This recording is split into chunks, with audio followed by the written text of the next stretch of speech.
Hi friends, welcome to my channel. இன்னைக்கு 11th maths matrix and determinants exercise 7.2 11th sum தான் பார்க்க போறோம். Show that அப்படினு ஒரு determinant கொடுத்தாங்க. இது determinant பண்ணா வர்ற ஆன்சர் வந்து is divisible by x power 4 அப்படினு சொல்லி கொடுத்திருக்காங்க. சரிங்களா? அந்த ஆன்சர்ல x power 4 வந்துச்சு அப்படினா மல்டிப்ளிகேஷன்ல அந்த நம்பரோட மல்டிப்ளிகேஷன்ல x power 4 அப்படினு சொல்லி வந்துச்சுனா அது வந்து is divisible by x power 4 அப்படினு சொல்லி போட்டு முடிச்சிருங்க. சரிங்களா? இதை எப்படி டிட்டர்மின் பண்ணனும்னா ஃபர்ஸ்ட் இங்க பாருங்களேன் r1 ல a² + x² இது ab ac. அப்ப a காமனா இருக்கா? அத வெளியில எடுத்துருவோம். இதுல பாருங்களேன் ab b² + x² bc. இது b காமனா இருக்கு, வெளிய எடுத்துறலாம். இதுல ac bc c² + x². இதுல c காமனா இருக்கு, வெளிய எடுத்துறலாம். சரிங்களா? எப்படி வெளிய எடுக்கணும்னா taking a, b, c from r1, r2, r3. r1 ல இருந்து a எடுக்கணும், r2 ல இருந்து b எடுக்கணும், r3 ல இருந்து c எடுக்கணும். சரிங்களா? இப்போ எடுத்துருவோம் a b c.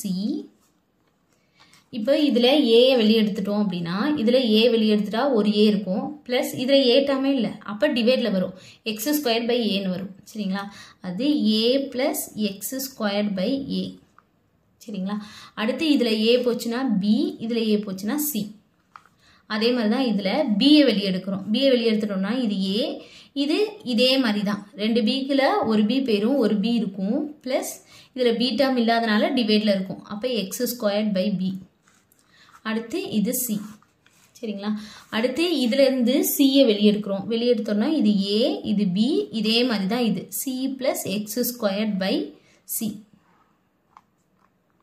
சரிங்களா? அடுத்து என்ன பண்ண போறோம் அப்படினா இதுல வந்து r1 r2 r3 ல இருந்து abc ய வெளிய எடுத்தோம்.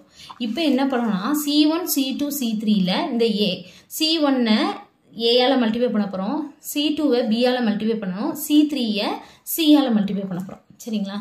அதாவது என்ன பண்ண போறோம் அப்படினா இந்த abc இருக்குல இத உள்ள கொண்டு போறோம். என்ன பண்ண போறோம்? c1 ன வந்து a ஆல மல்டிப்ளை பண்ண போறோம், c2 வை வந்து b ஆல மல்டிப்ளை பண்ண போறோம், c3 ய வந்து c ஆல மல்டிப்ளை பண்ண போறோம். சரிங்களா? இப்போ உள்ள கொண்டு போனோம்னா என்ன வரும்? இப்போ இந்த a ய உள்ள கொண்டு போனா இது a² + a * x². அப்ப a கேன்சல் ஆகும். இது எப்படி இருக்கும்னா இங்க எழுதுறேன், a ய உள்ள கொண்டு போறோம். அப்ப a² ஆயிடும். சரிங்களா? + x² a/a. அப்ப a கேன்சல் ஆயிடும். என்ன இருக்கும்? a² + x². சரிங்களா? அடுத்து இந்த a உள்ள கொண்டு போனோம்னா a², அடுத்து a². c1 ன a ஆல மல்டிப்ளை பண்ணி முடிச்சிட்டோம். அடுத்து c2 வை b ஆல, அதே மாதிரி தான் இது b². இதுல என்ன வரும்? b² + x². சரிங்களா? b இத மல்டிப்ளை பண்ணனா b * b b². இங்க b மல்டிப்ளை ஆகும், இது b யும் இந்த b யும் கேன்சல் ஆயிடும். அப்ப x². இது b². இது c. c3 ய c ஆல மல்டிப்ளை பண்ணனும். அப்ப c², இது c². இதுல c மல்டிப்ளை பண்ணா c² + x² போட்டாச்சு. சரிங்களா? அடுத்து இதை இன்னும் சுருக்க முடியுமான்னு பார்க்கணும். இப்ப பாத்தீங்கன்னா a² + x². இது r1 r2 மைனஸ்ல போச்சுனா இந்த a² இங்க மைனஸ் பண்ணா ரெண்டு கேன்சல் ஆகி வந்துரும். அப்ப என்ன பண்ணனும்னா r1 ன வந்து r1 - r2. சரிங்களா? பண்றோம். இப்போ இது பண்ணோம்னா என்ன வரும்? a² + x² இருக்கு r1 - a². அப்ப இது கேன்சல் ஆனா என்ன இருக்கும்? x² இருக்கும். சரிங்களா? அடுத்து b² - b² - x². அப்ப b² கேன்சல் ஆயிரும். அப்ப என்ன இருக்கும்? -x². சரிங்களா? c² - c² 0. அடுத்து ரிமைனிங் டேர்ம் எல்லாமே அப்படியே எழுதிக்கோங்க.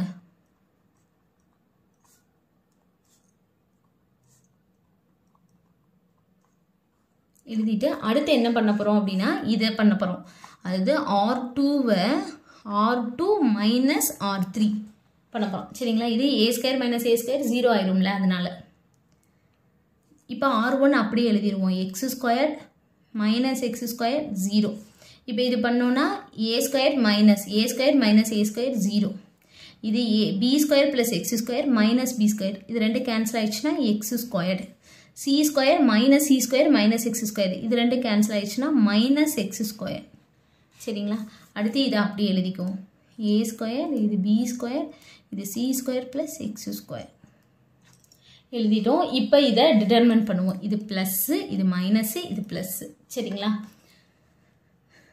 ஃபஸ்ட்டு எக்ஸ் ஸ்கொயரை வச்சு பண்ணுறோம். பண்ணும்போது இதை மறைச்சிக்கணும்.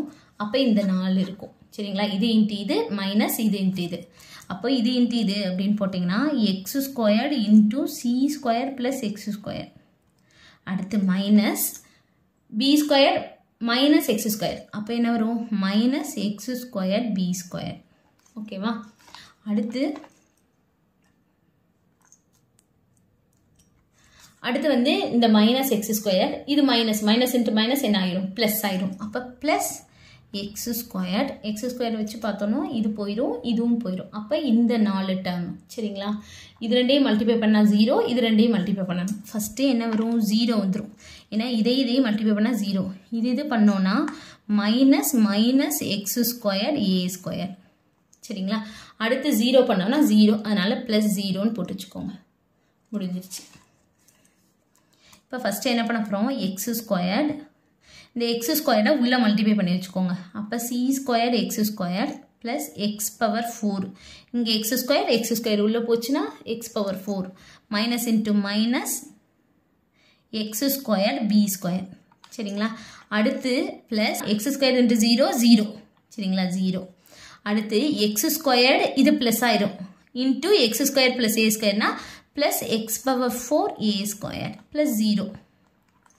தேவையில்லை, போகணும் தேவையில்லை. அடுத்து என்னென்னா இந்த எக்ஸ் பவர் 4 எக்ஸ் ஸ்கொயரை உள்ளே கொண்டு போவோம். இந்த எக்ஸ் ஸ்கொயரை உள்ளே கொண்டு போகணும். உள்ளே கொண்டு போனால் என்னது? C square X power 4 plus X power 4 plus X power 4 B square. சரிங்களா? ப்ளஸ் அது 0 தேவையில்லை, எழுதணும் தேவையில்லை. X power 4 A square. இப்போ இதுலேருந்து எக்ஸ் பவர் 4 எல்லாத்துலேயுமே இருக்குது. அப்போ காமனாக இருக்கிறனால வெளியே எடுத்துடுறோம். எக்ஸ் பவர் 4 வெளியே எடுத்துட்டோன்னா என்ன இருக்கும்? சி ஸ்கொயர் ப்ளஸ் இதில் எக்ஸ் பவர் 4 போச்சுன்னா 1 ப்ளஸ் இது பி ஸ்கொயர் ப்ளஸ் இது வந்து என்னது? ஏ ஸ்கொயர். நான் என்ன சொன்னேன்? ஒரு நம்பரோட எக்ஸ் பவர் 4 மல்டிப்ளை ஆகி இருந்துச்சுன்னா அது வந்து என்னது? Is divisible by x power 4ன்னு சொல்லி நான் போட சொன்னேன். சரிங்களா? ஆன்சரில் இதான் ஆன்சர். நமக்கு இது ஒரு நம்பர் அப்படின்னு சொல்லி வச்சுக்கோங்க. இதோட எக்ஸ் பவர் 4 வந்து மல்டிப்ளைல இருக்குது. இப்படி இருக்கிறனால இது is divisible by x power 4ன்னு சொல்லி போட்டு முடிச்சுக்கலாம். அவ்வளோதான் இந்த சம். தேங்க்யூ.